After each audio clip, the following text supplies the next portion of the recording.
Hai Sobat Podcast, berjumpa kembali dengan EduTech Lab Podcast. Dengan saya Ganis Putra Widanarto, kita akan berbicara mengenai pengalaman mahasiswa. Hari ini kita kedatangan seorang tamu, mahasiswa yang sangat terkenal di Semarang. Kita sambut Anang Kabul Prastyo. Selamat datang, Anang. Terima kasih Pak Ganis telah mengundang saya dan terima kasih telah mengundang saya di podcast Lab KTP yang sangat inspiratif sekali. Terima kasih, itu pujian yang sangat menarik ya. Kita kenalan lebih dalam dengan Anang Kabul Prastyo ini biasa dipanggil Anang ya. Saya panggil Anang boleh ya? Oh ya. Oke, Anang sekarang semester berapa? Oh my god. Oke, saya sebenarnya semester 11, sedang menuju mau lulus karena skripsi saya sedang saya susun sebenarnya. Tinggal dikit. Ucapan terima kasih itu yang bikin lama. Luar biasa sekali, ucapan terima kasih. Apa yang mendasari Anda untuk memikirkan ucapan terima kasih menjadi lebih lama dalam menyusun skripsi? Karena bingung mau saya kasih ke siapa gitu loh. Oke, mungkin saya kasih ke kementerian karena kemarin saya juga didanai oleh kementerian, kemudian dosen saya, pembimbing saya, dan lain-lain. Tapi tidak seperti orang normal yang diucapkan kepada mungkin calon istri karena saya belum punya. Jadinya ya harus dipikirkan lebih dalam lagi. Menarik ya ini ya. Skripsi Anda didanai kementerian ya kemarin ya? Ya, alhamdulillah. Berapa juta itu? Berapa puluh juta itu? Sebenarnya tidak begitu tinggi karena di kementerian itu cuma dipatok 10 juta untuk maksimal dan alhamdulillah saya didanain 8 juta kurang 50.000, jadinya 7 juta 950.000. Ya alhamdulillah. Tapi ini keren ya bagi mahasiswa, keren ini. Tidak banyak mahasiswa yang bisa mendapatkan pendanaan skripsi seperti itu. Apa ada tipsnya atau triknya untuk mendapatkan pendanaan skripsi? Oke.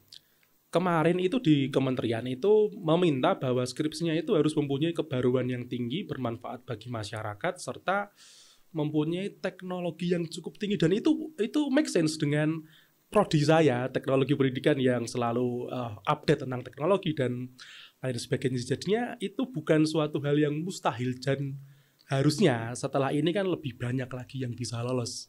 Seperti itu. Dengan kata lain, Anda menciptakan teknologi baru di skripsi Anda?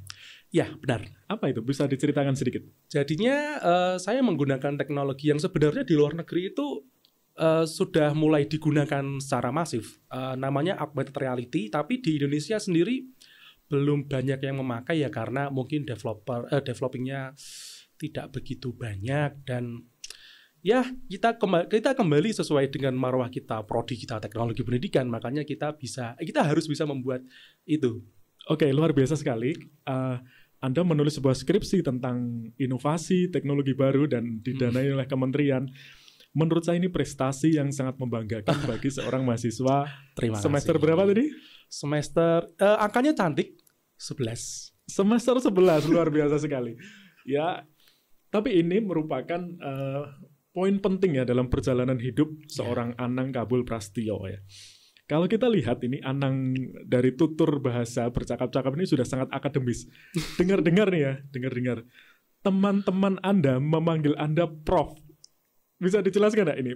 Prof Anang gitu ya, bisa dijelaskan? Aduh, saya nggak begitu hafal dimulainya kapan, tapi saya itu ingat ketika saya dulu tuh lolos pendanaan PKM karena di prodi saya itu sejak mungkin 5 tahun kebelakang itu tidak pernah lolos. Itu tidak pernah lolos Oke, dan lanjutkan. baru saya yang lolos. Oke. Itu mulai dipanggil Prof. Saya sebenarnya risih, tapi kok dilihat-lihat kok ya udahlah ya gitu. Karena prestasi pertama kali ya lolos gitu ya, dulu dipanggil Prof. Mungkin. Okay. Tapi mungkin lebih kepada teman-teman ya karena dulu kan di teknologi pendidikan di prodi saya di teknologi pendidikan itu ada 3 konsentrasi kalau saya tidak salah dan saya itu kebetulan. Anda termasuk konsentrasi yang mana ada? Kalau saya itu pengembangan media dan di situ mungkin banyak teman-teman yang tanya tentang bagaimana mengembangkan media dan itu mungkin awal dari dipanggilnya Prof secara tidak resmi. Oke. Ya, berarti Anda selama masa-masa kuliah ini sering mengikuti perlombaan ya? Iya, untuk menambal kondisi ekonomi kita yang Menambal kondisi ekonomi luar biasa. Jadi ini seorang petarung di bidang akademik dan juga petarung di bidang ekonomi menurut saya. Anang Kabul Prastuya. Perlombaan seperti apa sih yang biasa Anda ikuti? Oke. Semua perlombaan ini mungkin di sini ya baru saya katakan. Semua perlombaan dengan nominal uang yang cukup tinggi, disitulah saya berada. Jadinya tidak terbatas lomba karya tulis ilmiah, esai, bahkan beberapa kali saya juga terjun di dalam debat akademik. Debat akademik? Iya. Pernah menang di debat akademik? Sayangnya belum. Belum Tapi pernah. Oke. ada beberapa lomba debat akademik yang menurut saya itu kualitasnya bagus. Contohnya di kemarin tahun 2018 itu di Universitas Gadjah Mada itu benar-benar luar biasa menurut saya. Karena apa yang menurut Anda luar biasa dari perlombaan itu atau dari pengalaman Anda mengikuti lomba debat akademik itu? Karena untuk sebelum debat kami itu dijemput menggunakan Alphard terbaru Hi 3.5 itu baru dari dealer. Wow. Itu Oke. baru dari dealer, kemudian kami mendapatkan fasilitas yang menurut kami tinggi banget. Tinggi Itu banget. untuk level peserta lomba debat. Iya, nasional itu kita feel free, kita tidak membayar Rp1 pun Ya. dan fasilitasnya wow. Untuk level tingkat nasional, tapi Kalau boleh tahu Anda menang nggak di situ? kami hampir menang. Hampir menang. Tapi sudah cukup puas dengan fasilitasi yang diberikan pada lomba-lomba. Puas sekali di situ. Nah, ini cerita tentang lomba-lomba yang sering Anda ikuti ini. Teman-teman mahasiswa yang lain pasti ingin juga punya pengalaman hidup, pengalaman akademik seperti Anda. Ada tips dan trik nggak ini untuk seorang Anang dari seorang Anang gitu? Kami dulu, saya dulu itu ikut pertama kali kompetisi itu adalah PKM pada tahun 2016. Apa yang saya lakukan itu adalah pertama kali saya mencari pembimbing. Karena waktu itu kan saya dari SMK, berkelut dengan kode, kemudian berkelut dengan tang, dan lain-lain. Kita tidak terbiasa menulis ilmiah. SMK apa? Jurusan?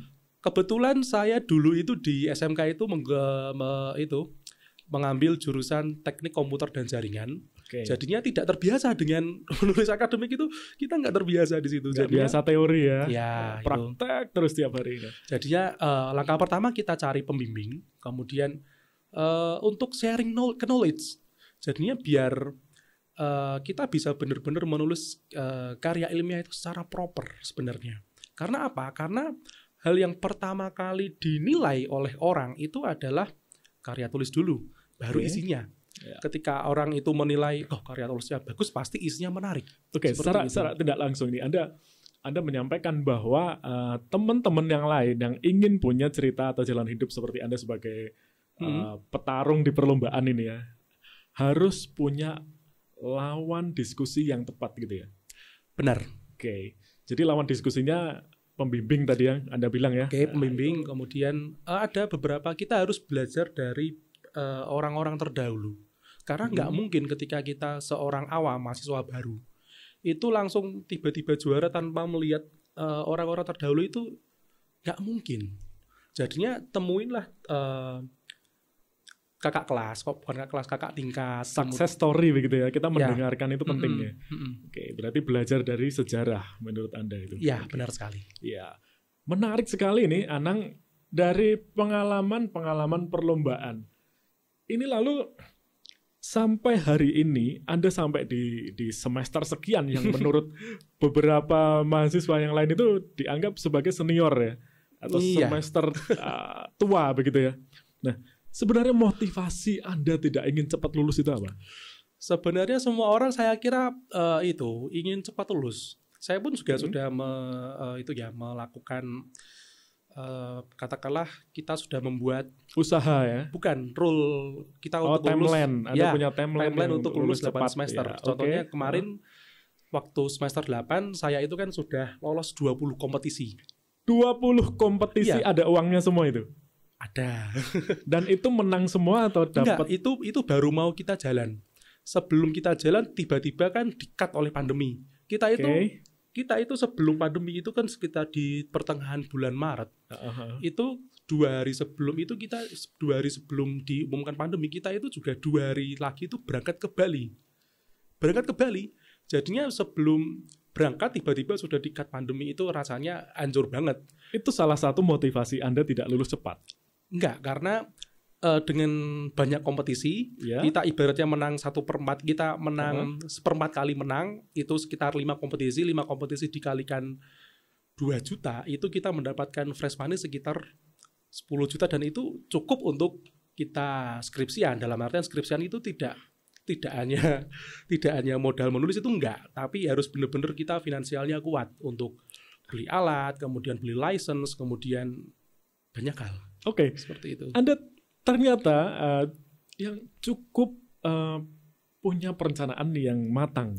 Ya, jadi tidak mau lulus 8 semester, tapi dengan beberapa perlombaan ini, maka Anda memikirkan bagaimana skripsi nantinya akan berjalan sampai selesai. Ya. Rekor perlombaan yang pernah diikuti, apakah ada ini? Selama beberapa kali perlombaan menang terus, ada nggak?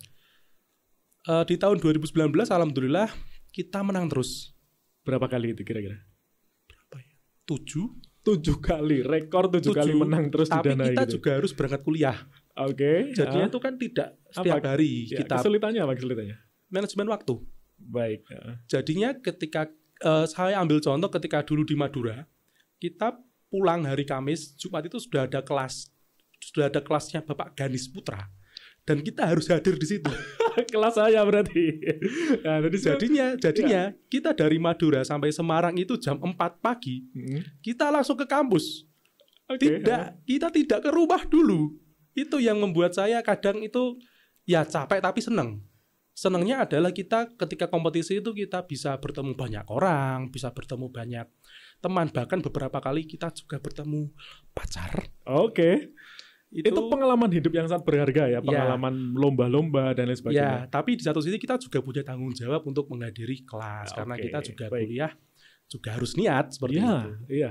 Ya, Anda termasuk orang yang sangat bertanggung jawab ketika mengalami proses seperti itu, dan Anda harus bertanggung jawab pada satu sisi kehidupan yang lain. Ya. Dan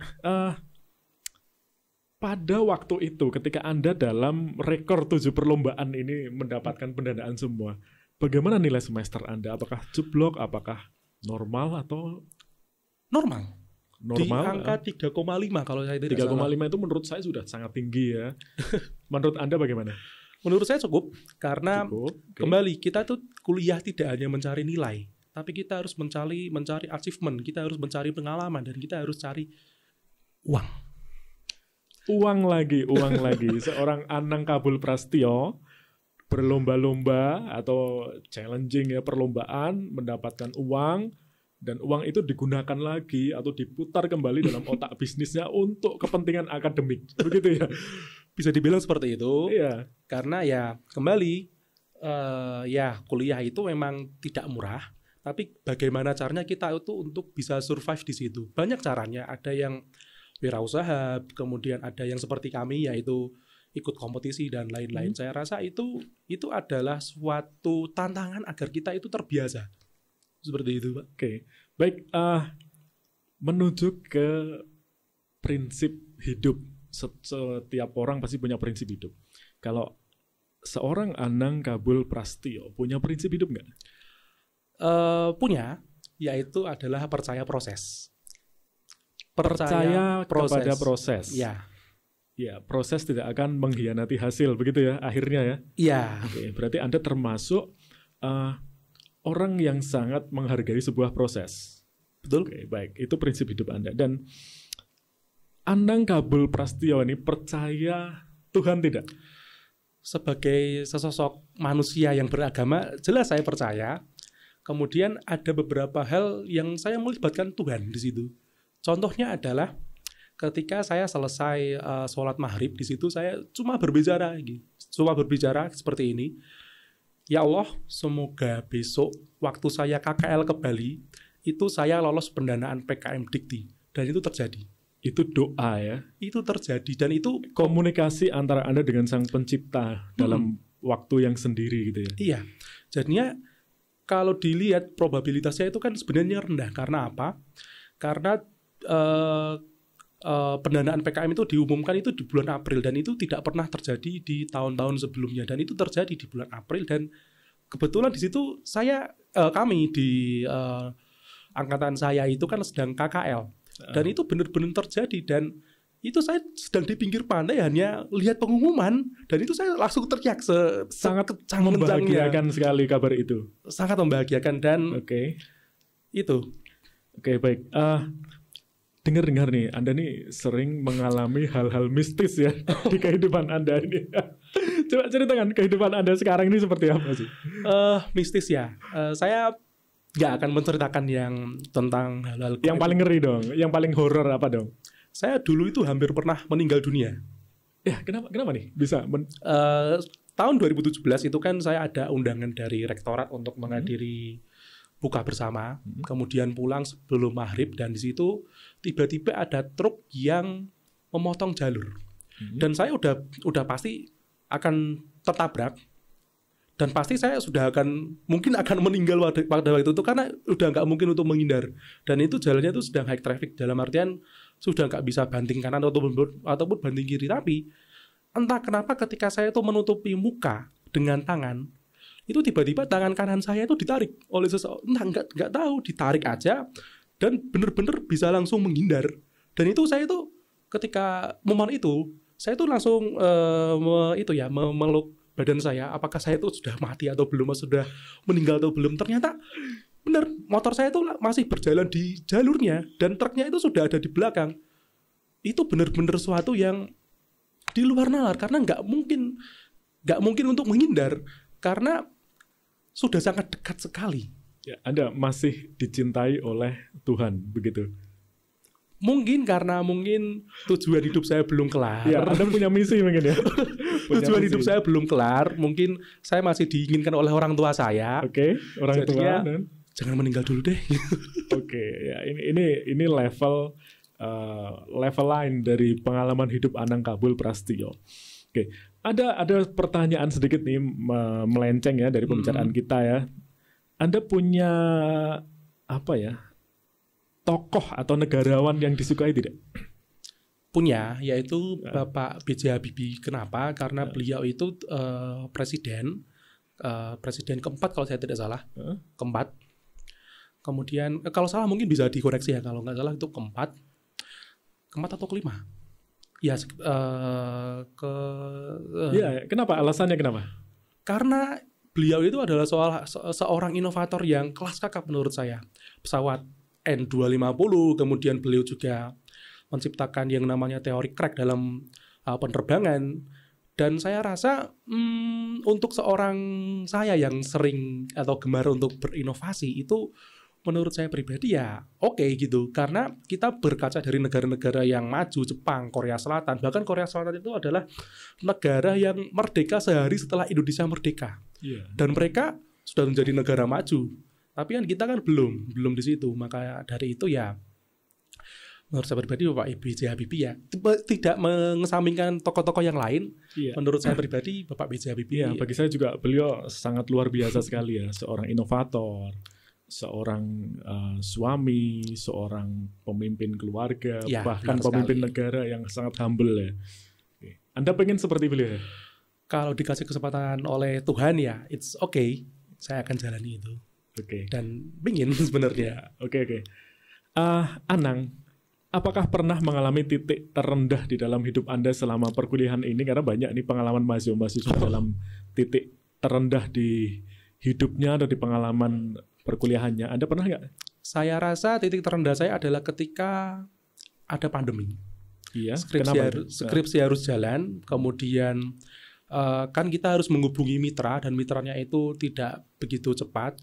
Bahkan kemarin kita menghubungi kepolisian di bidang lalu lintas, itu belum ada respon sampai sekarang. Jadinya dengan adanya pandemi itu membatasi ruang gerak kita. Harusnya kita bisa kompetisi, kita nggak bisa kompetisi keluar. Harusnya kita bisa ke mana-mana, kita tidak bisa kemana-mana. Kemudian yang namanya ya itu menurut saya titik terendah. Bahkan sekarang pun orang tua saya sedang sakit, itu menurut saya itu benar-benar titik terendah. Tapi bagaimana caranya kita itu harus bisa survive kembali, kita harus bisa benar-benar bangkit dari keterpurukan. Oke, baik. Semoga orang tua Anda dapat pulih dengan cepat ya. Amin. Dan seluruh menurut Anda tadi titik terendah Anda akan kembali lagi menjadi normal. Anang Ya. punya hobi ya? Punya. Apa sih hobi yang paling Anda sukai? Saya itu hobinya adalah backpacker. Backpacker kemana Iya. tuh? Backpacker kemana gitu? Dulu itu backpacker kita itu dulu saya pernah ke Malang. Ke Malang, kemudian itu kita hanya punya uang 100.000 dan itu harus bisa pulang pergi. Jadinya kita naiknya ya bus ekonomi, kemudian naik kereta dari dari Surabaya ke Malang, dan itu kan keretanya murah sekitar 17.000 kalau saya tidak salah. Jadinya ya untuk transportasi PP ya kita benar-benar harus menghemat di situ. Itu yang namanya jiwa-jiwa backpacker mahasiswa itu kayak gitu. Luar biasa ya. Anda ditempa dengan kondisi-kondisi seperti itu, maka jadilah Anang Kabul Prasetyo yang seperti sekarang ini ya. Bisa dibilang seperti selalu berlomba-lomba, selalu menantang akademisi-akademisi di kampus lain begitu ya. Enggak sebenarnya. Tidak seperti itu. Sepertinya Tidak. pengalaman Anda sepertinya terlihat seperti itu. Kita itu dengan akademisi yang lain itu kita berteman. Tapi untuk ketika kita masuk ke dalam sebuah kompetisi ya kita harus bisa memenangkan, karena kembali kita itu butuh uang. Oke. Kita kembali lagi ke yang tadi bahwa Anda adalah seorang pejuang ekonomi. Oke, ini untuk pengalaman di dalam kelas nih.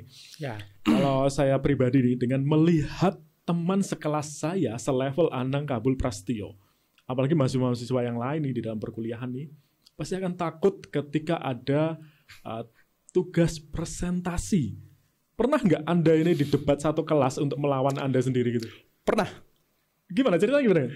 Iya, pernah gitu di mata kuliahnya Bapak Ibdi Subhan. Itu kan kita harus media pembelajaran kontemporer kalau saya tidak salah. Nah, di situ banyak teman-teman yang kurang sepakat karena mungkin ya apa yang saya sampaikan terlalu mungkin belum masuk akal di mereka, tapi emang kejadiannya sudah Belum masuk akal bagi mereka. sudah ada di luar negeri dan itu sudah Oke. akan masuk di Indonesia. Jadinya Baik. banyak teman-teman yang satu kelas itu tidak mau membela saya, tapi malah justru ingin bertanya, dan it's okay, itu hal yang wajar. Dan ketika hal itu terjadi ya kita sampaikan pendapat kita secara akademik, kemudian dengan sumber-sumber yang ada, dan memang itu yang terjadi. Dan semuanya kalah dengan argumentasi Anda gitu. bukan kalah, tapi kita mencari jawaban yang benar.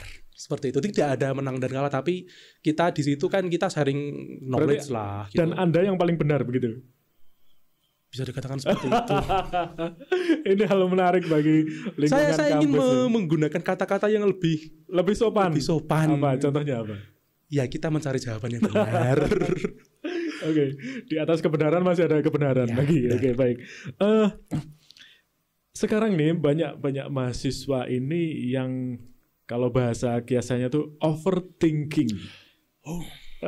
Anda mengalami overthinking nggak di pada apa? Bagaimana cara menyelesaikannya gitu? Setiap semester itu overthinking sebenarnya. Karena apa? Karena kita tidak cuma kuliah, kemudian kita juga harus keluar, kita harus berkompetisi, kita harus paparan keluar. Pernah saya overthinking karena satu, jurinya itu di Universitas Indonesia. Itu jurinya. Ada apa dengan juri dari Universitas Indonesia? Satu, jurinya itu Bu Menteri Sri Mulyani. Oke. Yang kedua, dulu itu ada namanya Kementerian Riset dan Teknologi, Bapak Bambang, saya lupa namanya. Brojonegoro ya? Ya, Brojonegoro itu juri kedua. Oke. Yang ketiga itu kalau saya tidak salah, itu Gubernur Nusa Tenggara Timur atau Nusa Tenggara Barat. Itu juri ketiga. Dan itu masih banyak panelis-panelis lain yang berkompeten di bidang ini. Di situ saya overthinking. Oke, terlepas dari hadiahnya yang cukup lumayan. Cukup menjanjikan bagi seorang mahasiswa ya. 7,5 juta. Oke, ya. Itu sangat menjanjikan. Tapi di situ jurinya juga bukan main-main. Dari kementeriannya ada 2 atau 3 saya lupa.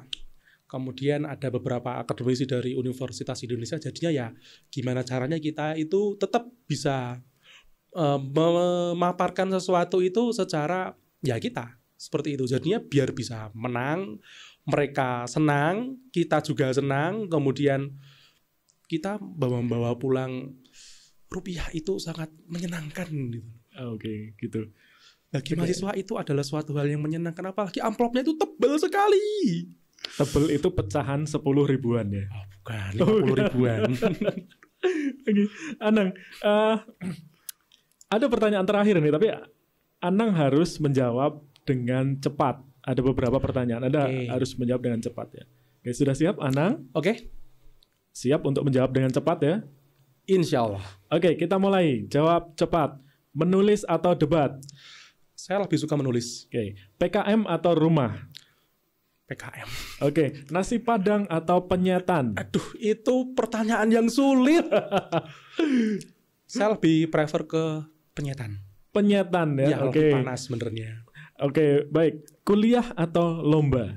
Dua-duanya sebenarnya, tapi Nggak bisa. kuliah. Kuliah, oke. Pengalaman atau uang? Pengalaman akan membawa kita kepada uang. Salah satu. Pengalaman, Oke.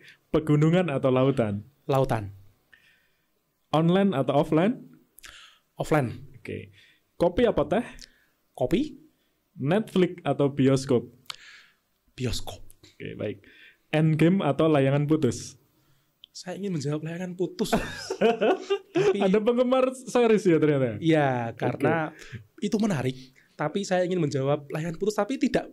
Ya, endgame. Kenapa Anda merubah pikiran Anda nih?